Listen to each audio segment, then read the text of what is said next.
Estação Saúde de hoje vai dar dicas para as mamães que estão com bebê novos. E eu estou aqui com o Dr. Paulo Scali, pediatra, que vai nos orientar e dar as dicas para as mamães de primeira viagem. Tudo bem, Dr. Paulo? Tudo bem, prazer, muito obrigado. Essa tarefa da mamãe, muitas ficam até meio assustadas, é isso mesmo, Dr. Paulo? Mas o que é importante é aceitar esse desafio, porque a mãe tem um grande trunfo para cuidar da criança, cuidar desse enigma, né? Porque a criança não fala, então ela vai ter que adivinhar, né? Mas ela tem, assim, o sexto sentido da mãe, aquela sensibilidade de mulher, de mãe, que vai ajudá-la a chegar no ponto comum. Então vamos às dúvidas aqui, Dr. Paulo. Em quanto tempo o bebê tem que fazer o primeiro xixi no hospital? Normalmente a criança nasce, ela às vezes pode até já fazer a diurese no momento da recepção ali do parto. É comum, às vezes, no primeiro exame da criança, ele já apresentar diurese, fazer o xixi, a urina. Ou então ele vai para o quarto e, às vezes, nas primeiras 12 horas, é mais comum que ele faça a diurese. Certo. E o primeiro cocô? Em quanto tempo de vida ele deve ser feito? Nós temos a experiência que tem crianças que às vezes ao nascer já apresentam a evacuação, ou até 12 horas de vida é a média tanto para o xixi como para o cocô. Isso é importante para nós porque quando começa a sucção no seio materno, também começa o movimento do intestino, do sistema digestório para fazer as eliminações, que é o mecônio. É aquele cocô primeiro que sai, ele é mais escurinho. Então, se demorar mais de 2 dias, 3 dias, aí já é preocupante, então? Normalmente, nós não damos alta se a criança não evacua. Então, ela não irá para casa se ela não apresentou as fezes. Mas entre 12, máximo 24 horas, ela faz. Outra dúvida das mamães é quanto tempo depois de dar de mamar a mamãe deve colocar em pé no colo a criança para rotar? Eu costumo dizer que a amamentação é um processo, tem começo, meio e fim. Então, ela pega o primeiro seio, que ela põe a criança, coloca, após ele mamar, ele vai cansando e vai terminando a sucção. Ele vai deixando o mamilo. Aí é o momento de levantar a criança aqui na posição do colo, aqui, de deixar com a cabecinha deitada aqui, um pouquinho inclinada para trás. Eu sempre falo mais que 90 graus. E aí você espera uns 10, 15 minutos.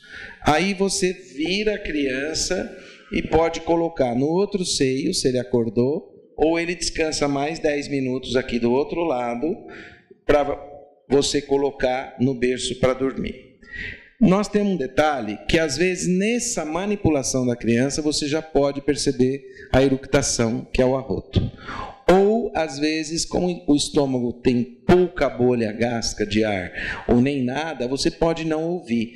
Então a segurança da mãe é que após a amamentação, quando ele deixa o mamilo, ela segurar 10 minutos aqui e 10 aqui, que é 20 minutos, é o suficiente para ter um bom esvaziamento gástrico.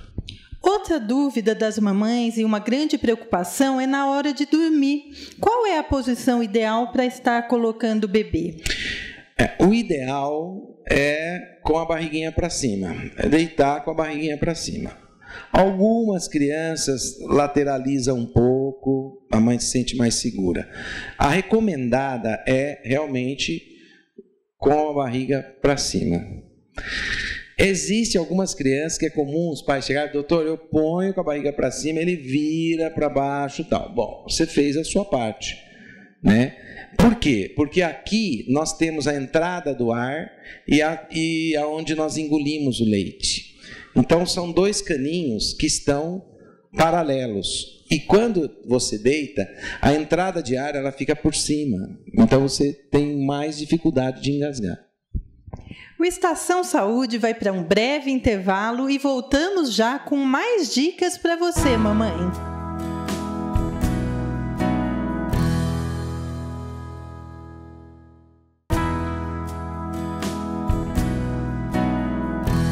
Estação Saúde volta agora com as dicas para as mamães que estão com bebê novo. Eu estou aqui com o Dr. Paulo Scali, pediatra. Se você perdeu o início do programa, você pode depois acessar www.estaçãosaude.blog.br e assistir aí as excelentes dicas que o Dr. Paulo está passando. E para a gente continuar agora, Dr. Paulo, eu gostaria que você orientasse as mães quanto ao tempo que a mamãe deve deixar o bebê mamando. A amamentação, ela tem um tempo que nós calculamos, mais ou menos 20 minutos em cada seio. 20 minutos aqui, descansa 10 aqui, põe no outro seio mais 20 minutos e descansa mais 10. Se você for ver, esse processo dá 1 hora. Normalmente é um tempo bom que a criança descansa, mama, fica um pouco em pé, volta no outro seio. É interessante que você começou nesse, termina nesse. Na próxima, você começa no que terminou e termina no que você começou da outra vez. Então, nós calculamos, amamenta cada seio 20 minutos e descansa 10. Tem uma dúvida aqui das mamães quando o bebê está dormindo no peito e ele não completa nem os 10 minutos da mamada. O que ela deve fazer? Nós temos, veja bem, eu estou dizendo uma regra geral. Agora nós temos a individualidade. Cada criança tem o seu perfil. Então eu tenho crianças mais vorazes que mamam assim com mais eficiência e até gastam menos tempo. E tem outras crianças que são mais morosas para mamar. A gente chama às vezes mamada curta. Mama um pouquinho, para. Aí na hora que você vai tirar do seio, ele mama mais um pouquinho, para. A orientação que nós damos, tanto para não cansar a mãe e nem estressar a criança, é que deu uma margem de 20 minutos, coloque o seu dedo entre o mamilo e a boca, vai introduzindo e tira o mamilo da boca dele. Põe ele para descansar um pouquinho, ele choraminga, ele quer mais, você volta no outro seio do outro lado. Deixa ali mais 10, 15, 20 minutos, você viu que ele não vai mais, faz o mesmo processo. Porque não adianta tentar muito, porque a mãe cansa e não é eficaz. E qual é a melhor posição no momento da amamentação para o bebê? A mãe tem que estar sentada. A gente não recomenda a mãe sentar na cama ou ficar deitada, dar mamar deitada. Então ela tem que sentar numa poltrona confortável, se posicionar bem e trazer a criança de uma forma que a cabeça fica mais alta que o tronco. Então ela fica aqui elevada e ela aconchega com essa mão e com essa outra ela apoia o mamilo, posiciona o mamilo na boca do neném. Essa posição a gente insiste muito com a mãe, porque a questão da posição da mãe e da criança vai dar um conforto e uma efetividade na mamada. Então, se não estiver bem conectado, demora muito e não é efetivo. Então, o posicionamento dos dois lados, a cabeça um pouquinho mais alta, a criança ela fica paralela com o corpo da mãe, a barriguinha da criança com a barriga da mãe. São posições fundamentais e que é importante que a mãe posicione a criança para que tenha sucção efetiva e não canse. A mãe muito anteriorizada para frente, dói as costas. Então, sempre mais que 90 graus, traz a criança para cima dela. São detalhes que a gente tenta, naquelas primeiras horas da maternidade, e antes de ir para casa, insistir com a mãe, para que ela tenha um bom desenvolvimento nos dias seguintes. E qual é o tempo ideal dessa amamentação? Amamentar até quantos meses esse bebê? Também é muito interessante, depende da mãe e da criança. Nós temos que levar, nós chamamos binômio mãe-filho. Por quê? Porque quem amamenta é a mãe. Você tem o curso da amamentação, você tem as dicas, você tem as aulas, mas quem amamenta é a mãe. Quem sabe o seu limite é a mãe. Nós temos que respeitar a mãe e a criança. Nós falamos que o ideal é amamentar 2 anos ou até mais. Agora, se a mãe e a criança chegam a um consenso de que isso vai até 8 meses, 1 ano e meio, nós, como pediatra, tentamos fazer com que isso se prolongue o máximo, no sentido do bem-estar da criança e que a mãe também esteja bem. É muito individualizado. Eu já vi mãe que amamentou até o 6º mês, mãe que amamentou até 1 ano, mãe que amamentou até 1 ano e meio, e que não é uma escolha, isso que eu acho que é importante, uma escolha única e autossuficiente da mãe. A mãe pode falar assim, eu vou amamentar até 1 ano, porque não depende só dela, depende dela e da criança, e do RN. Entendeu? Então, muitos problemas e frustrações surgem quando a mãe acha que não deu certo por falha dela. Ela não teve leite, ela não soube, ela foi incapaz. Não. Nós temos que saber que são 2 seres, a mãe e a criança, e que são responsáveis pelo sucesso da amamentação. Se a criança não tem boa pega e não quer mamar, a mãe pode ficar a noite toda que não vai dar certo. Então, é aonde nós temos que avaliar bem a efetividade da amamentação, o posicionamento da mãe, a sucção da criança e se isso está sendo efetivo, suficiente para o ganho de peso. Uma das coisas importantes que o pediatra tem é o controle do ganho de peso da criança. Porque eu não estou na casa dessa mãe para saber o que ela faz, se ela dá mamar à noite ou não. Então ela pode me falar que dá, que não dá. Mas quando eu peso a criança e eu tenho uma expectativa de ganho de peso, isso é atingido, eu sei que o processo que ela está fazendo está certo. Está correto. O Estação Saúde vai novamente para um breve intervalo e voltamos já com mais dicas e orientações do Dr. Paulo Scali.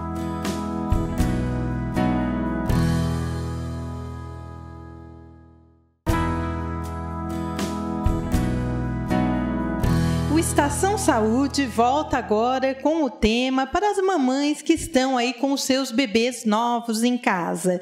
Estamos aqui com o Dr. Paulo, que está nos orientando e dando as dicas para você, mamãe. Então, eu gostaria de saber, Dr. Paulo, quanto tempo que a mamãe deve colocar o seu bebezinho no sol? Principalmente o horário é importante, então 9, 9h15, nunca passar das 9h30. E o importante é de 20 minutos a meia hora é o suficiente. E pode ser através do vidro ou não. Depende se há vento, se o dia está frio ou não. E não precisa expor todo o corpo da criança. Uma face lateral aqui da barriguinha, uma perna assim, nós já estamos contentes. A roupinha seria o ideal, a fraldinha mesmo? Pode ser a fraldinha e você pode também puxar o macacão e exteriorizar só a parte do hemitórax aqui. As mamães têm muitas dúvidas sobre o umbiguinho. Elas acham que dói. Dói o umbiguinho do bebê? Não, ele é sensível porque a pele em volta ela é sensível, mas ali o coto umbilical ele é um tecido morto. Então aquilo ali está mumificando. Então o que dói quando você põe o alquinho, quando você mexe, é o frio que pega na pele ao redor.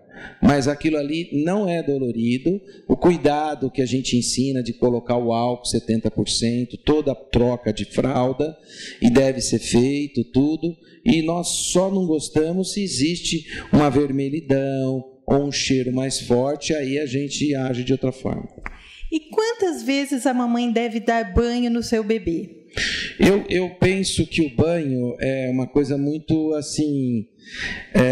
normalmente nós temos uma vez ao dia um banho gostoso, um banho de curtição mesmo, né? Que você curte a criança, que ela mexe na água e tal. E nós podemos também ter um meio banho naqueles momentos de emergência, onde teve muita sujeirinha ou a criança suou demais. Então eu sou a favor de um banho por dia e talvez um meio banho se há necessidade. E curtir bastante aquele momento do banho, brincar com a criança, aproveitar para fazer uma massagem, um relaxamento. E ainda no banho, elas têm muita dúvida a respeito do sabonete também. O que elas devem usar? O sabonete que nós usamos é o neutro, né? E de preferência o líquido. Então, o sabonete neutro líquido é o melhor. E quando o bebê começa a ficar amarelinho, o que a mamãe deve fazer? Bom, nós chamamos de icterícia aquela coloração amarela que a criança tem normalmente 12, 24 horas após o nascimento. Essa é a mais importante. Nós temos essa icterícia, que é uma icterícia imediata, que nós acabamos, às vezes, até antes da alta, já colhendo algum exame e tal, ou aquela tardia, que é depois do 4º, 5º dia, onde começa a amamentação mais efetiva. Essa é a menos preocupante. Quanto mais dias tem a criança, menos preocupante é a icterícia. É uma imaturidade de um sistema da criança que metaboliza devagar, mas com a amamentação, fazendo bastante cocô e xixi, isso vai normalizando. Por isso, quanto mais para frente a icterícia, menos perigoso é. E agora, um ponto muito importante que o Dr. Paulo sempre gosta de falar aqui nas entrevistas é a respeito da vacinação, né, Dr. Paulo? Quais são as primeiras vacinas? Então, nós já temos o protocolo, na própria maternidade já é feito 2 vacinas. A vacina de BCG, que faz aqui no bracinho, e a hepatite B, que faz na perninha. Então, a criança hoje, ela já sai da maternidade com as vacinas feitas e, dependendo do tempo, o teste do pezinho ou não. Passou de 48 horas, também é feito lá o teste do pezinho. Se a criança tem alta antes de 48 horas, depois faz de ambulatório. E quando a mamãe deve levar o seu bebê à sua primeira consulta pediátrica? Então, isso está muito ligado ao tempo da alta, a situação da alta. Uma alta tranquila, que foi tudo normal, nós recomendamos aí de 1 semana até 10 dias de vida, depende das dúvidas da mãe, da segurança da amamentação. Eu penso que o que é importante é a mãe saber como ela está. Está insegura, não está tendo boa pega, vá ao pediatra com mais rapidez. O Estação Saúde vai chegando ao final e o Dr. Paulo vai passar as suas considerações finais para você, mamãe. Não se assuste com a chegada do seu filho ou da sua filha. SRN, esse recém-nascido, que às vezes nos leva a uma situação assim muito delicada, uma coisa sensível. Tem gente que fala, olha, eu tenho medo até de pegar na criança, chora, eu não sei de onde é, ele não fala. A mãe, os cuidadores têm que saber que aquela sensibilidade que a mãe tem, que vai ensinar ela a discernir quando está chorando de cólica, quando está chorando de fome, né? Quando está chorando por um incômodo, e a mãe vai indo por tentativas. Então ela acha que está chorando de fome, ela vai lá, tenta pôr para mamar, não é. Aí ela pega, vai lá, tenta trocar, não é. E isso ela vai aprendendo, aquele choro, aquela expressão da criança. Então o mais importante é a sintonia da mãe com a criança, de estar ligada, de estar prestando atenção, quais as reações, estar junto com a criança. Isso vai criando um envolvimento tal entre os dois, a criança e a mãe, que vai gerando um entendimento único, que não existe palavras, mas existe atitudes. E a mãe pega no colo, acalma, aquele aconchego, afago, às vezes aquela cólica, a mãe pega no colo, todo mundo pegou, a criança não para, a mãe pega, ela para. Tem o coraçãozinho que ela ouve da mãe, que ela ouviu 9 meses aqui. Então, sem dúvida nenhuma, o seio, essa posição aqui, é o calmante da criança. Às vezes a gente erra pensando que é dor de ouvido, que é fome, que precisa ir ao médico. Às vezes só falta esse afago, aquele carinho, aquele tranquilizar. E é difícil hoje, eu entendo a mãe, porque ela está dentro de uma atividade que ela tem que dar conta de N coisas e ao mesmo tempo ela tem que, eu chamo aquele momento zen. Sentar para amamentar é uma coisa única, que você está com o teu filho ali. Então você não pode estar aqui amamentando pensando que tocou a campainha, que atendeu o telefone, que o teu celular está tocando. Não é recomendado. E se você for ver, a amamentação é 1 hora. Então quantas 1 horas por dia você vai ter que dar uma parada, ter uma exclusividade? Eu acho que isso é um sinal de que a mãe realmente se desdobra. Ela entra na agitação e ao mesmo tempo sai, vem para um recanto e fica ali com aquela criança, fica prestando atenção, observando, e tudo isso é o que cria aquele chamado amor de mãe, um amor único, um amor que N qualidades, paciência, atitudes sinceras. Então é muito importante, e eu acredito sempre, qualquer mãe é capaz. Isso também eu tenho comigo, com todas as minhas experiências da minha vida. Eu já vi mãe jovem, mãe mais velha, adulta, já vi mãe que acha que tem muita experiência, mãe que está a primeira vez. Eu até não gosto muito desse tema, mãe de primeira viagem, porque as mães que tiveram mais filhos, elas sabem que cada filho é uma novidade. É diferente. Cada filho é outro jeito. Como é que eu faço com esse? Como que é aquele? Então é muito importante tudo isso. Eu agradeço muito, obrigada pela sua participação, pelo carinho, Dr. Paulo, de passar aí as dicas para as mamães. Obrigado. O Estação Saúde chegou ao final. Muito obrigada e até o próximo programa.